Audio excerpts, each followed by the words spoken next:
Abhinav Bindra, the man behind us. Just 5 minutes before the final, there was a problem with your rifle. Okay, Abhinav, your favorite food or dish is? Wiener Schnitzel.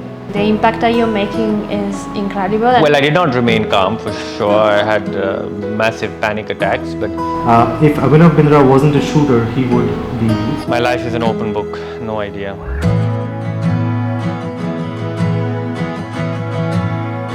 Hey guys, Julia here. Shrey here, what's up everybody? So today we're here in this fantastic and beautiful city of Chandigarh to do something really special. We know you love our entertaining content, but Shrey and I really want to impact your life. So we're gonna kick off a series of interviews of really inspiring people. Today we are starting with the one and only Abhinav Bindra, the man behind us. I was live when he won India's first Olympic gold, and I'm so excited to finally get a chance to speak to him. We're going to ask him questions about his career, his journey, and also the work he's doing through his foundation. Yes. And we hope at the end of it, it's going to inspire you to also do something special. Yes, let's do it. Let's go. So this is the place. Wow. Oh wow, this is the uniform that Abhinav wore when he won the gold medal. Such a piece of memorabilia. Yeah. Nice. Oh, let's go meet him. Yes. Hi Abhinav, thank you so much for giving us this time and opportunity to have this conversation with you. Both of us really appreciate it. Personally, for me, it's a very special fan moment because I remember very clearly the day that you won India's first individual Olympic gold. I was 18 years old and watching live on TV, cheering you on. And I remember this feeling of just joy and tremendous pride, that one of us, a fellow Indian could do this. And so that's a memory that stayed with me for a long time and will always have a special corner in my heart. So I'm really looking forward to this. We don't have a lot of time with you today, so we want to jump straight into the questions. We want to start by asking you, how did you begin this journey? How did you get into shooting, which is a very unconventional sport, at least in India? Well, used to be an unconventional sport. A lot has changed in the last many years, and now it's really become mainstream to a great extent because shooting now is part of school curriculum. So we have hundreds of thousands of young kids participating in the sport. But for me, picking up the sport was was an accident. As a kid, I was not very fond of sport. To be very honest, I was quite fat and overweight, and I hated to run around. And one fine day, I was introduced to the sport of shooting, and I went to my first organized training session, which happened in Chandigarh under a mango tree, I remember. And I loved shooting because, to start off with at least, because I didn't need to run around. I just had to stand still. But that was the entry into it. But of course, to be even successful in a stationary sport like mine, I still required a great amount of fitness and stuff like that. But that was the reason why I got interested in it. But I also liked other elements of it because it's a very individual pursuit. You have to own your successes. You have to own your failures, and there are lots of moving parts in a sport, in performing in this sport, and it requires you to really dig deep within. And that was something which was quite fascinating, which I enjoyed. Fascinating. Actually, Julia does want to ask you some questions on the whole mental aspect behind the sport. But before that, because I have this opportunity to speak to you, I want to ask you something that I've wanted to ask you for a long time. I heard that, and let me know if this is true, that before the 2008 final, just 5 minutes before the final, there was a problem with your rifle. Is that true? And if it is, how did you remain so calm about it? Well, I did not remain calm for sure. I had massive panic attacks, but yes, just at the start of my final, I had a big trouble with the sights of my rifle, and they were totally out of sync, which was quite strange, and I still don't know why it happened. And in retrospect, it was probably for the good that it happened because it really helped me focus more and focus more into the process of what I had to do over the course of the next few minutes. But yeah, it was a big shock at the start of that Olympic final, but it was something that I had even trained for example.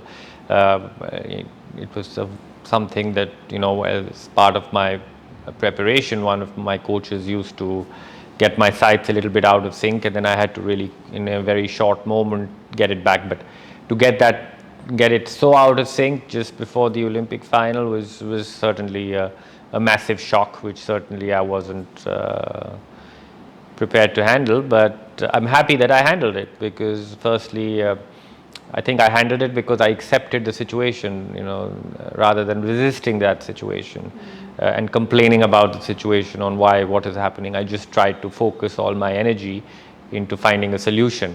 And I did find a solution, and it worked out fine. For me, it's fascinating to hear that you had trained for such eventualities, and even when they did happen, you were able to cope with that. So, for example, in the games of in Athens, the 2004 Olympic Games, I had broken an Olympic record and had finished 7th in that Olympic final after shooting probably the 10 worst shots of my life. And what they realized was a few days after my event that the floor I was standing on had a loose tile. So there was a little bit of a wobbly floor.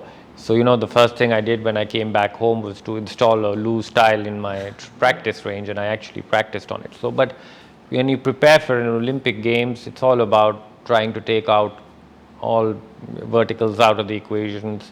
You have to be prepared for the worst case scenario. And that's how I went about my Olympic pursuit, to really look at worst case scenarios and then move my way up. Wow, fascinating. This is the best example for my next question, because being an Olympic athlete, of course, means that you spend a lot of time preparing for your physical excellence.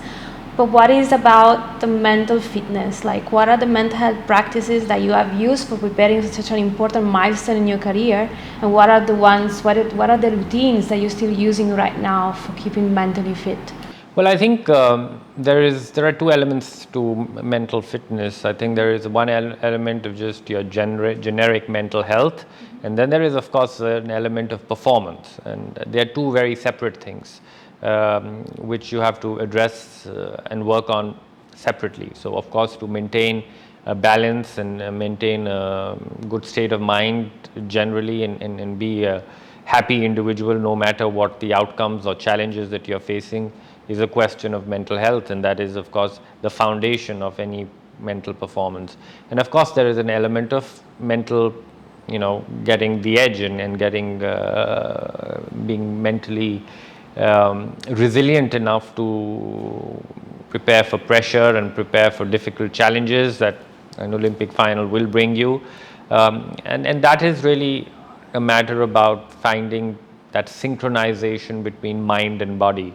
I think they're both very interconnected. You cannot be mentally in top performance shape if you have physical deficits, and vice versa. So it's really about trying to find that balance between both. But quite frankly, it's quite simple at the end of the day, but I also know that simple things are the hardest things to execute. And here, I think when you talk about mental performance or peak performance really is the ability of an individual to really stay in the moment, which is always very difficult, because when you go into an Olympic final and you've prepared for years and years for it, your mind is either racing ahead or your mind is looking back, and the challenge is to remain in the present. So it's all about finding that mindfulness to have the ability to live in the present moment. And if you're able to live in the present moment, you bring your best out in that moment. And that is really what the endeavor is all about when you're searching for peak mental performance, is the ability to remain in the moment and really get immersed in the process of what you have to execute, rather than focusing on the outcome. Yeah, absolutely. I think it's great that you shed some light on this, because a lot of people would think that excellence in sports is primarily correlated with physical fitness, but a lot of people, I think, overlook or undervalue the importance of mental fitness, and it's great that you shed light on this, and also with your foundation that you're also working on not just the physical aspect of training, but also the mental aspect of training. That's very good to hear. I would also like to ask you about the sporting culture in India. So if I ask you about the role and contribution of your parents, for example, what part would you say they have played in the success that you've achieved so far? Well, of course, they played a massive impact on my parents, my sister, my family. I think apart from providing for me materially, which enabled me to go and train and participate in sport for a long period of time without worrying much about anything else, I think their greatest contribution was how they supported me morally in terms of, when things looked dark and things looked bleak, and in a career which spanned over 20 years, I think majority of it was kind of dark and kind of bleak. But whenever I felt hopeless, they continued to see a lot of hope in me, and that I think was a huge contribution. They always remained very positive about my abilities, and never gave up on the belief that I had what it took to achieve success. So even when I had doubts, they never had any doubts. So I lived in this environment which was very positive, and I lived in an environment which was psychologically safe, because it allowed me to continuously get out of my comfort zone. And when you get out of your comfort zone, the chances of you falling are pretty high. But I always had a helping hand when I did fall, to get up and try again. So that, I think, was one of their greatest contributions. Apart from that, I think the other big contribution that they made was allow me my space to make my own decisions, allowed me to make my own mistakes and learn and grow from that process. So they never enforced anything on me, despite supporting me in every way. They always left it to me to make decisions, which was I think quite unique. And we see, unfortunately, in India, a lot of parents tend to discourage their children from pursuing a professional career in sport, although it seems to be changing now. What would be your message to those parents, or how do you think we could change this culture in India? I think it will change, and I think, as you rightly said, that change is slowly but surely happening. And I think a lot to do is with our demographic. We are such a young population, with 50% of our population below the age of 23. And also, if I may add, a lot to do with people like you, Neeraj Chopra, and all these athletes who bring a lot of... Yes, I think that is true to a certain degree. I mean, you always require heroes to spur young people on. But I think just because we have such a large population and such a large young population, the consumption of sport is much more than ever before. So you have more people playing sport, but you also have more people watching sport, which means that every stakeholder involved in sport in India has to prioritize it much more than ever historically. So I think we are in a right path, and I think the next decade or so will certainly see that culture for sport emerging in this country, which has not been existent for the last 70 odd years. But because I think the youth of India will drive that culture. Right. And would you say you're satisfied with the progress India has made in Olympic sport from the time you won an Olympic gold to the present moment? Well, I still think like an athlete, and I'm never satisfied. So while I think we have made good progress, I'd love to see more progress being made, because with such a large country, I'm sure there's a tremendous amount of talent that we have available in a lot of sports. And I think we won 7 odd medals at the last Olympics, which was our best ever performance. But for a country such as large as India, I think the number 7 doesn't justify the potential that we hold, and I hope that potential slowly does convert into more results. But I think that will happen with more participation in sport. We need more people to just play sport for the sheer joy of playing sport.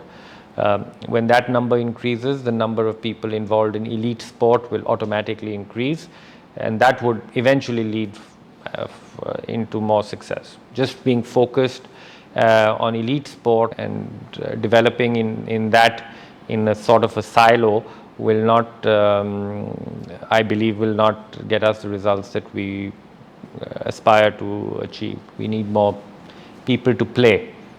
When that will happen, that culture will be born, and that will really be the trigger for more elite performances. You play a huge influential role in the sports policy here in India, and you have the Abhinav Bindra Foundation. So tell us about the vision behind it and the mission.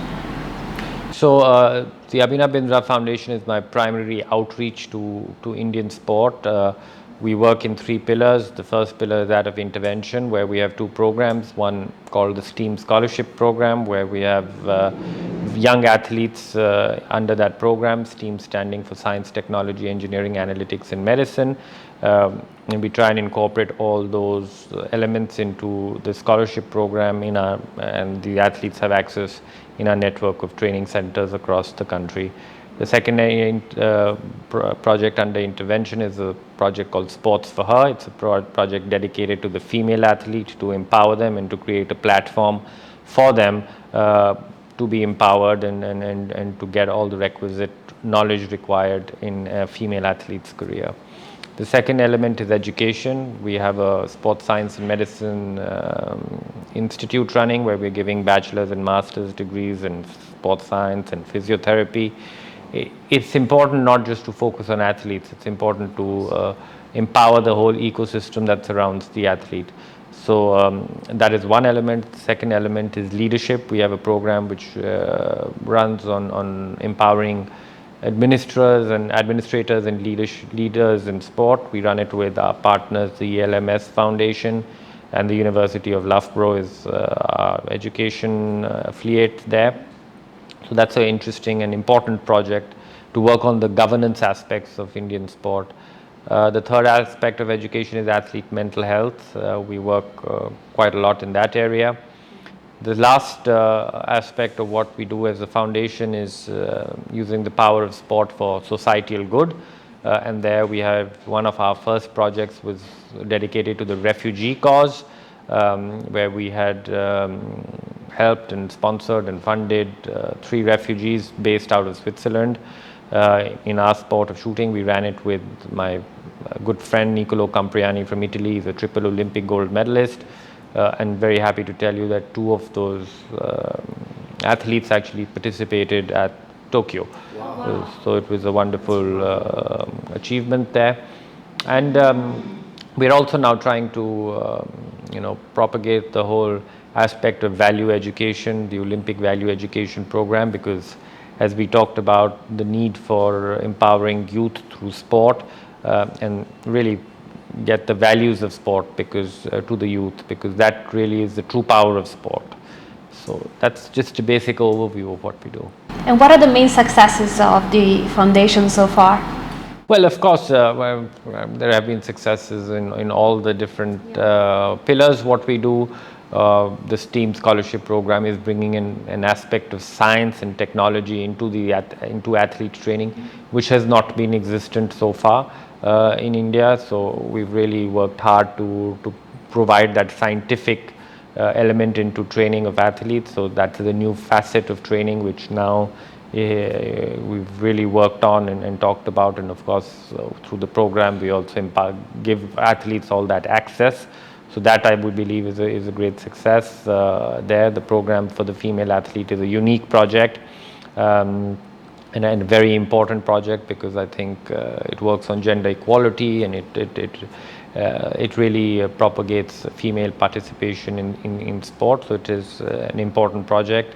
On the education front, I think there have been successes in all 3. I think on the athlete mental health, we've done a lot of work to destigmatize athlete mental health, and there's been a lot of conversations now happening around this subject, and now organizations have taken up the aspect of providing for mental health for athletes. So that is definitely a very big success. The leadership course has already had more than 150 participants, so they are all gone back to their various organizations and are contributing back to the system in India. So that is a success. With our Sports Medicine and Research Institute, we are getting in very good faculty to empower these young scientists and physiotherapists. So they will in turn work towards developing sport in India and contributing to that ecosystem. And of course, I talked about the refugee success. That was a wonderful success. And also, hopefully, this value education program will kick off in a big way. That's fascinating. Like you have refugees who don't have an identity. They're known as refugees, and then you make them an Olympian, and that gives them an identity. Yeah, absolutely. What are the future plans for the foundations? Well, at the moment, we're just working on all these three elements to provide for more facilities and to empower these programs. I mean, there's still we can work on to get these programs better, and that's what we'll try and do. But this is what we are currently focused on. It's fascinating for me, like to hear that you're focusing not just on the athletes and their training, but also the peripheral infrastructure around sports. So looking at sort of sports medicine, sports psychology, mental health, but also governance and administration, which is also something where I think we need a lot of reform in India. So yes, I would say on behalf of all let's say stakeholders in Indian sport, we want to say thank you for the not just the contribution during your sort of playing days, but also your contribution now to Indian sport after your retirement. Yeah, absolutely. The impact that you're making is incredible, and I think impacting the young people is the most important thing and is the most rewarding for the future of India. And there is so much talent in India, so I'm extremely happy to hear that you're spending a lot of your energy to focus on this talent. Right. Okay. Then we just have one we'll end with a fun element. Yeah. We'll ask you some rapid fire questions. If I was in a slow sport and I'm not very rapid in nature, but we'll try. I feel like it's fine. You can answer with one word, one sentence, however you feel. Okay, Abhinav, your favorite food or dish is? Wiener Schnitzel. Ooh. Oh wow! Then you must come back to Germany then. Yes. One language that you would love to learn? German and French. If Abhinav Bindra wasn't a shooter, he would be? A lawyer. And which Indian state do you think has the highest potential in terms of Olympics? Hard to say. I would say Odisha because they're putting a lot of emphasis on sport, and I think they're doing a lot of good stuff which will help the athletes of that region be the best that they can. The most beautiful destination in India is? Oh, you are in Chandigarh, I think. Absolutely. Spoken like a true Punjabi. Yes. What is the first thing you think about when you hear Italy? Pasta.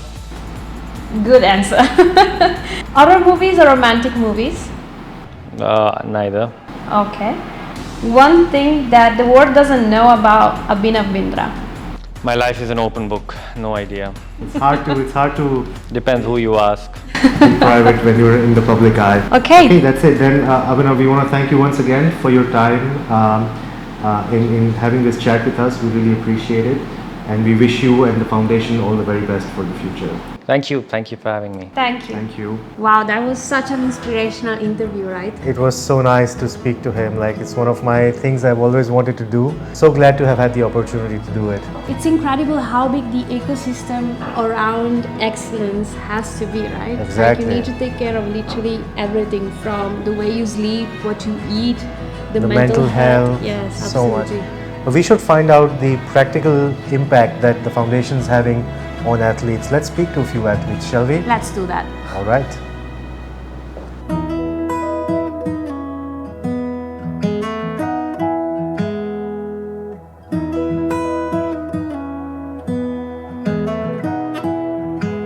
So we have Harnoor Sidhu with us, who's an aspiring tennis player, and we want to hear all about her and her story. Yes, exactly. How did you get into sports actually? Tell us a bit your journey. So my dad's a all-round sports player. He got me into tennis and I was, I think, 3-4 years old. It was very on and off in the start. So I've been playing serious tennis for the past 5 years now lately. Well, you started really early, like 3-4 years old. Yeah, I used to do like all-round sports. Like I used to try my hand in every sport. Then I settled to tennis. Amazing. And if you could tell us how you're benefiting from the foundation, yes, what are your activities and involvements with it? Yeah, so ABTP made a customized program for me, a long-time program, which really helped me with my stability, core strength, basically like performing more on court. and also it helped me be a injury-free sports person because like the physiotherapy recovery, it helped me a lot that way. Oh wow, okay, That's really nice. Yeah, exactly. What are your future plans? Like, what is the biggest dream that you have? If you want to share it, or you can just tell us what is your aspiration? I want to win a Grand Slam in tennis. That's like the big dream. Well, we really hope that we're gonna see you on TV in a Grand Slam, and then we're gonna be there cheering for you. No Indian has ever won a Grand Slam, so Wow, yes. you'll be That'll the first, amazing. hopefully. Yes. And what if like there is someone watching that is interested in starting sports? What would you tell them, you know? Right now, it's a long process just to stick to it and like enjoy what's happening around. Enjoy the process. Harnoor, thank you so much for your time. We wish you all the best. And when you make it to the Grand Slam final, we will be cheering you We on. will be there. Thank you so much. So we have Chahat with us, who's an aspiring swimmer. And actually, yes, like we really need like some medals in swimming in India. So we're hoping that Chahat will be the one. Chahat, if you could just tell us a bit about yourself, where you're from, how you got into swimming and your journey so far. So I'm Chahat Arora and I'm from Chandigarh, but I represent Punjab. And I started swimming when I was just 3 years old. So like my elder brother, he used to swim. So I used to just go and sit on the pool deck and just watch everyone swim. And like once I jumped in the water and like everybody was afraid that I'm going to drown, but I don't know, somehow like I managed to come up to the surface and everybody was like surprised, and that's like where my journey started. Oh wow, that's beautiful. What is your preferred swimming technique? So I'm a breaststroker. And I'm a sprinter, so I do 50 and 100 meter breaststroke, and I hold national record for both the events. Oh, wow. What's your time? So 50 meter is 33.62, which I just did a month ago, and 100 meters is 114.42, which I did like 1 year ago when I was in Thailand. That's great. And what is like the biggest dream for you for the future? My biggest dream is to represent India at Olympics and win a medal. Nobody has ever done that in swimming. So I hope that we swimmers get more support from the government so that we can reach there and do wonders. Yeah, absolutely. We're gonna cheer for you as much as you're gonna cheer for everyone else here. Yes. And what would be the message? Because we actually have a family member. She's 14 years old and she wants to be a professional swimmer. So she's actually doing similar trainings as you. What would be a message for someone like her, for someone that wants to get into sports professionally? Yeah, so I think young athletes are really eager to perform well, and we have seen a lot of athletes giving up really soon because they think that they're working so hard but still they're not able to reach somewhere. I just want to say that be patient. Sports is a kind of thing that you have to be patient, and nothing works in like a night, so you have to keep giving in and never give up. That's it. That's amazing. That's a great message for all aspiring swimmers who are watching this. Yes. Thank you so much for your time. We wish you all the very best. Thank you. And we hope to see you in the Olympics soon. Thank you. Wow, that was so nice to hear from some of India's upcoming young talent. Yes. I really hope one day we get to see them in the Olympics bringing Fingers glory. crossed. Yes. When we spoke to Mr. Bindra, what I found really interesting was the whole neuroscience aspect behind an athlete's career. I'd love to learn more about it. So let's speak to Dr. Prashant, who is the head of neurophysiotherapy here. So he can really tell us more about the journey of the athletes. Let's do it. I want to ask him some questions. And I hope he's going to learn something from it.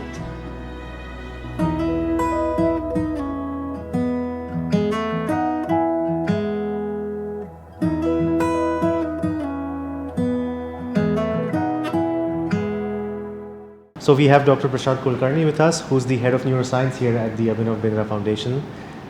Thank you for giving us your time to have this chat, Dr. Kulkarni. If you could just introduce yourself and tell us what you do, what your background is, and how you help the athletes. Okay, thank you for having me here first of all. And like you have introduced me, I am the head of the neurosciences at Abhinav Bindra Targeting Performance. Basically, we have 4 departments in Abhinav Bindra Foundation, and they include the neurological physiotherapy, we have the pediatric physiotherapy, we have the orthopedic physiotherapy, and of course the sports physiotherapy. So I am heading the neuro branch at this particular foundation. Oh, nice. And for people that maybe might not connect immediately with what you do, tell us like in like really simple words, like what is your main mission with your role here? Like what is neuroscience? How is that important, and how can it affect people's life?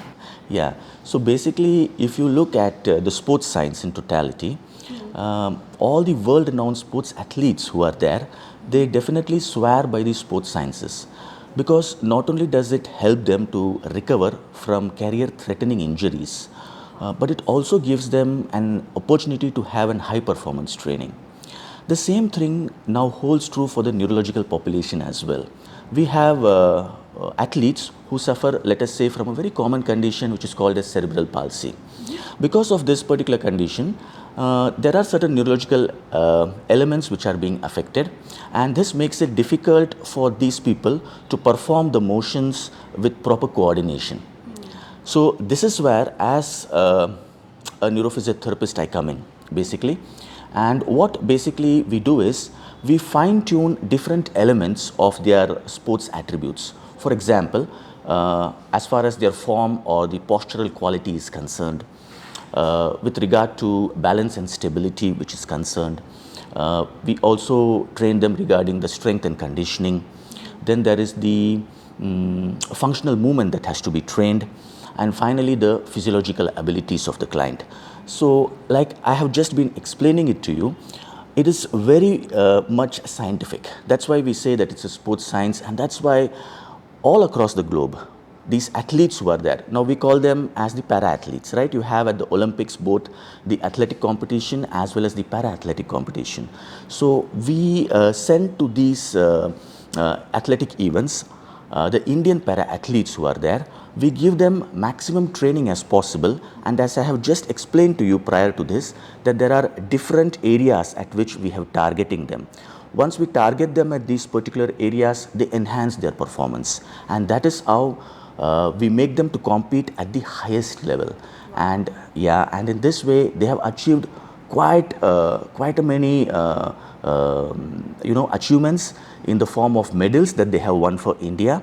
And this makes us also very happy, and a kind of an a culture is built up where we know very well that these particular people are as capable as performing as a normally abled, as we say, normally abled population. Wow, this is incredible. So that's amazing that the work that you're doing.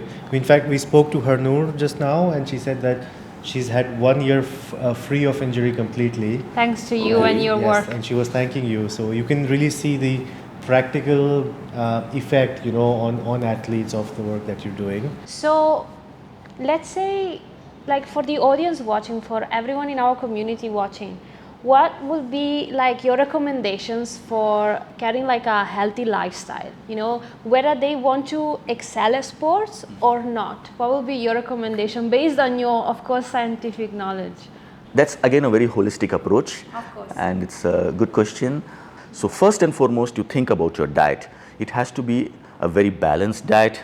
You should not eat too much at one particular time. Try to divide the meals into 6 to 8 meals. Okay. That is how you really go about being a perfectionist as far as your diet is concerned. Wow. Of course, the protein, the carbohydrates and the fats, all these three have to be balanced, and you should see to it that based on your morphology also, what kind of an body type you are, the dietitian, it will be very ideal that you approach a dietitian and then see to it that what kind of a diet program she's advising or he's advising for you, and then you can very well carry that out. Once you have done that, you are on the way. You have now started it off properly. You can now progress to the physical activities. Cool. Dr. Prashant, thank you so much for your time. Thank you. I really appreciate it. Thank you very much. Thank you.